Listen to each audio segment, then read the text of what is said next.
দিনটা ছিল 17ই এপ্রিল, বৃহস্পতিবার। বাড়ি ভর্তি লোকজন, কারণ শুক্রবার বাড়িতে বিয়ের অনুষ্ঠান। আর বিয়ে মানেই আনন্দই আনন্দ, কিন্তু সব আনন্দ এক নিমেষের মধ্যেই কোথাও উধাও হয়ে গেল।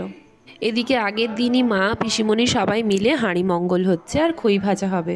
সব কিছুই ঠিকঠাক নিয়ম মেনে খুবই আনন্দের সঙ্গে হচ্ছিল বটে। বিয়ের দিন সকালেই একটা দুর্ঘটনা ঘটে যায় আমাদের সাথে। অ্যাক্সিডেন্টটা হয়তো হওয়ারই ছিল, সেটা মেনে নেওয়ার জন্য আমরা প্রস্তুত ছিলাম, কিন্তু বিয়ের দিন সকালেই ঘটনাটা ঘটবে তা আমরা কখনোই আশা করিনি।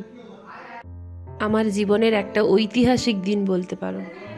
কয়েকদিন আগে আমি ভিডিওগুলো ছেড়েছিলাম, সে ভিডিওতে তোমরা আশা করি দেখতে পাবে দিদার সাথে কাটানো মুহূর্তগুলো।